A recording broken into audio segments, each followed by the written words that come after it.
Hi, everybody. Sophia here, sales manager for Hot Mess, formerly lead project manager for Hot Mess. I've worked on several hundred websites at this point with you guys.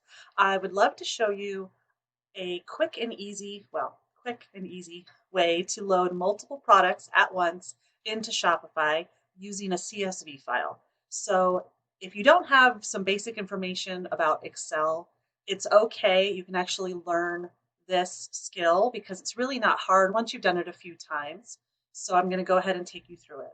A CSV file is a comma separated value. It's a form of an Excel file. You don't need Excel, you can use Google Sheets. So every time you want to do a bulk load of your products, you can go to the back of your Shopify, go to products, and then over here, you're going to click import. So I'm going to hit the import button, and then you're going to download a CSV template. So that's downloading, and it also brings up this really helpful Shopify Help Center. So I'm going to move on for the sake of time and show you a file that I already downloaded and started to populate. The download will come with some rows of samples that show you sort of the way to do it. But I thought I would just go ahead and use a real spreadsheet with data on it to help you out. So you want to keep the columns exactly as they're titled and keep them in the same order. And every column has a function. So the very first one is the handle, and the handle is how the product shows up on the website. So for this particular example, I'm using my own little website, which is OMG Witch Please. And if I were to go to this first product, which is the Sun Moon Phase Grid, you will see somewhere here on my screen. Oh, it's a grid. I'm trying to find you the exact thing. Here we go. So this is the handle here. So that's the thing that shows up in the URL bar. This is actually the control for the CSV. So if you were to order the same things over and over and you want to just update inventory and make edits to descriptions or anything like that, if you continue to use this exact same handle, it will override information in the back of Shopify for that product. So you want to be careful that you don't use the same handle twice for different products. It should be one unique handle for each product. And then, of course, it's the title of the product and the description, which coordinate to the title and the description. And then the vendor is who the vendor is. So in my case, I do have a vendor for this product. You might put your own business name here. If your theme shows the vendor, you could put your own name so that it doesn't give away the goodies of who your wholesales are. The type is literally the type of product that it is, which corresponds to, in the back of your Shopify, this column here, the type. And then you've got the tags, which are very important for anyone who uses a tag-based collection system. So in this case, I use every tag I need to get it into the proper collection. So I wanted that product to go into grids, and I also wanted it to be tagged with sun, moon phases, and celestial, because I might branch out and have categories in the future that will pull in tags. So tagging is an important thing. Published is either true or false. So if you put in false, it will go into the back of your Shopify when you load the import, but it won't actually show up on your website until you publish it. So this is basically putting it in as a draft, which I recommend the first few times you do your CSVs so that you can just see how they went in and see if you nailed it, right? And if you don't, the cool thing is you can fix the exact same CSV and import it again, and it will override what you've done as long as you don't change the handle. Okay. So then you've got option number one, which by default you should put just the word title, unless you have variants. So let's say your variants are, for most boutiques, you are going to have this variant size, right? So if a product comes in small, medium, large, extra large, you're going to have 4 rows of that product. So it would be the same product duplicated 4 times. And this would say size, and then the value would have your small, and then the next row would say medium, the next row large, and so on. So then you can do multiple options as well. You might have a product that has a color and size. So option one might say color, and then it's black, white, gray, or red, different rows, of course. And then the next option would be sizes. So if you had one product that had 4 colors and 7 sizes in each color, you're going to have 28 rows for just that one product. I would recommend not lumping things together in that way because your store is going to look more full if you load every product color or pattern separately from one another. So that's the stuff about options. And then over here to SKU is obviously for a SKU column. I don't put SKUs on mine. This is for the weight, so the variant grams. And then this is variant inventory tracker. I put in Shopify. I forget what this controls exactly, but this is a good time to point out that the Shopify help page will tell you what each column is for. So always refer to this, and Shopify does change on a pretty regular basis. So this video may become outdated for the columns, and you should always download a fresh CSV every time, and you should also refer to the Shopify help if the column headers have changed. Then we have the inventory. So how many is in inventory? I just put in 1 to start on everything just to keep it really kind of clear and easy for myself because I'll go over that in just a moment. But I still do some level of manually updating each item by item, even though I do a bulk upload.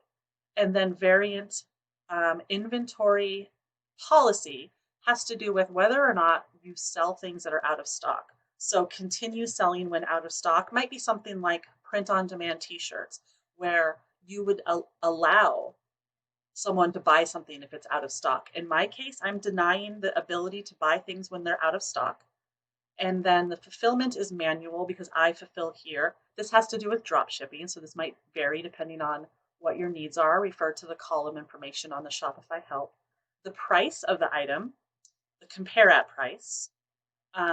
Variant requires shipping, whether it's shippable. If it's a downloadable, that would be false. If it's taxable, true or false. Barcode. Okay, image source. This is where I wanted to point out that I do have links in here for images on this particular download. There are 2 ways to handle the images for your products. What you could do is prepare all your images in advance and then upload them into the file section of the back of your Shopify. And that is located under settings and then files. And then you would import or upload files, and you would put all your new pictures there, and then every picture is given a URL.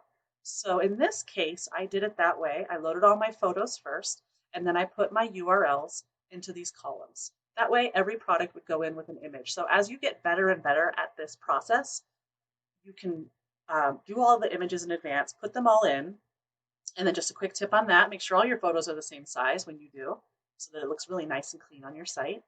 And then you can allow things to be published right away. So you can import and be done. It's up and live. They all have images, yada, yada. And then there's some image position, image alt text. Alt text is an important thing I should have put in the spreadsheet, and I failed to do it. And the alt text would be for seeing impaired people and also for SEO.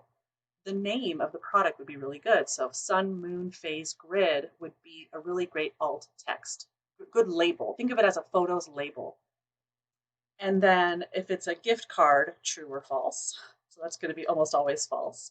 And then your SEO title. Now, SEO title and SEO description actually automatically updates in Shopify. So when you make a product, whatever you type into the title and description goes into the SEO. And you can check to see what your SEO is by scrolling down on a product page and edit website SEO, and then you can see your title and description. There's only a certain number of characters allowed. So what you want to do here is hit the keywords that, keeping SEO in mind, you really want, maybe your description is going to be much longer. Like mine, my SEO needs to be improved. I need to have a shorter version of SEO that really gets all my keywords in. It's really going to help me. And then there's a lot of columns for Google. So Google is a whole other beast I'm not going to go into in this video, but there's some great features there that you might look into if you do Google shopping. Variant image would be a photo for every color. So on that item that has several colors and you've got several rows, you're going to have a picture for each color. And that's where those URLs come into play again. And then, of course, a variant weight, variant tax. And then your cost per item you can put in here. So how much this item costs versus how much you sell it for. And those are all the things that you can do with a CSV. So after you've filled this out diligently, and you might keep your descriptions on copy and paste in a Word doc. You might keep your most frequently used tags in a Word doc or even another Google sheet like this so that you can really do this efficiently every time and systematically. And the biggest thing for me is that when I go to my vendor, so my vendor is Zen and Meow in this case, when I go to my vendor's site and I'm placing a wholesale order, I fill out my sheet right then. So I know, okay, I'm going to order this grid. This is the title. I'm going to put the description in, and I'm going to copy and paste what they have in there already. And then I'm going to rewrite it in my own words, of course. I'm not going to plagiarize, but a lot of times the important information we want to put in our descriptions are right on the vendor's wholesale site for us. They'll tell us the dimensions of the product, what fabric it's from, where it was made, all kinds of interesting things. And then I would embellish my description to be more on my brand and in my voice. So, but I can do some efficient copywriting by copy and pasting what people have on their vendor site. And so for me, it's easier to do this all at one time when I place an order, and then I put them in as deny and at one inventory so that they're all in. So then let's say you've all completed this. You would go ahead and, file, download. You would download this file, and then over here on the product page that we were on initially, this is where you would, hit import again and actually drag that downloaded file into this spot. And then this little checkbox is important. Do you want to overwrite your current products that have the same handle? Yes or no? If you do, you want to check the box. This means that if you mistakenly, let's say you sell a red tunic top and you gave the handle red tunic top and you forgot that you had another one that's already called red tunic top, this is going to override your other products. So you do need to be careful here. If you don't know if your handles are in use or not, you should always double check. So someone that has a very large inventory, you might keep a master CSV file of all things in your store so you can just cross-reference handles. So I would keep a master and have it sorted by that first column alphabetically. And if I was ever in doubt, do I have red handle already? Then you would know, okay? So you can just choose this as appropriate and then upload and continue. And by magic, they all pop in. So if you've decided to, so I do that when I order. So my stuff is already in, but it's not published. And then when my shipment comes in from my wholesaler, I open it up and then I change the quantities to the appropriate quantity that came in because I don't want to assume that 14 came in. If I ordered 14, what if they only sent me 9 because there was back stock or back order? So I update my inventory at that time and then I publish. And I sometimes put photos in at that time as well. So I hope this video helps. I know it's a lot of information. We're always available for screen share trainings. You can order those on our site under our services. If you just scroll down a little bit, you will see our screen share trainings, which are offered at $125 per hour. And we are definitely here for you. Let us know if we can help in any way and have fun.